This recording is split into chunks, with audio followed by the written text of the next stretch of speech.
సమాజ సేవలో ప్రతి ఒక్కరూ భాగస్వామ్యం కావాలని విశాఖ నగర police commissioner doctor Shankhabrata Bagchi పేర్కొన్నారు. మంగళవారం స్వామి వివేకానంద జయంతోత్సవాలలో భాగంగా వన్ టౌన్లో గల వివేకానంద సంస్థ ప్రాంగణంలో నిర్వహించిన కార్యక్రమంలో ఆయన ముఖ్య అతిథిగా పాల్గొన్నారు. ఈ సందర్భంగా విద్యార్థులకు పుస్తకాలు, పెన్నులు, ప్లాంక్లు, అలాగే సంస్థ మహిళా సభ్యులకు దేవుని చిత్రపటాలు అందజేశారు. అనంతరం అన్నదాన కార్యక్రమాన్ని ప్రారంభించారు. ఈ సందర్భంగా సిపి మాట్లాడుతూ నిస్వార్థంగా చేసే సేవలే గుర్తింపిస్తాయని అన్నారు.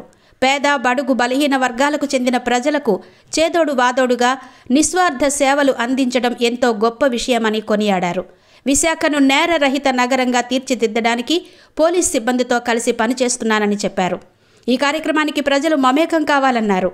ఎక్కడ నేరాలు జరిగినా, అవినీతి అక్రమాలు జరిగినా ప్రజలు తన ఫోన్ నెంబర్కు నేరుగా ఫిర్యాదు చేయొచ్చన్నారు.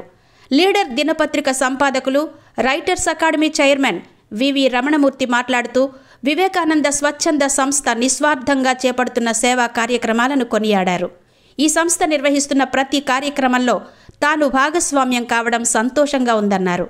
స్వామి వివేకానంద ఆశయాలను ప్రజల మధ్యకు తీసుకెళ్లి ప్రచారం చేస్తున్న ఈ సంస్థకు అభినందనలు తెలిపారు.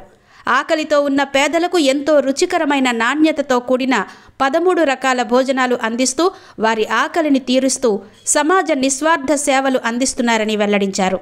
వైసీపీ యువ నాయకులు ద్రోణంరాజు శ్రీవాత్సవ మాట్లాడుతూ నిరంతరం ఎటువంటి విసుగు, విరామం లేకుండా సామాజిక సేవలతో పాటు పేదలకు, రోగులకు, అన్నార్తులకు సంవత్సరాల తరబడి డొక్కా సీతమ్మ పేరున అన్నదానం నిర్వహించడం అందరికీ స్ఫూర్తినిస్తుందన్నారు. ఈ కార్యక్రమంలో advocate Poturaju, one town CI G Devudubabu, Pasupathi, Swami, సంస్థ అధ్యక్షులు ఎస్ అప్పారావు, మహిళా సభ్యులు ఉమాదేవి, కనక మహాలక్ష్మి, సుజాత, రత్న, రాణి, ధనలక్ష్మి, ట్యూషన్ విద్యార్థులు పాల్గొన్నారు.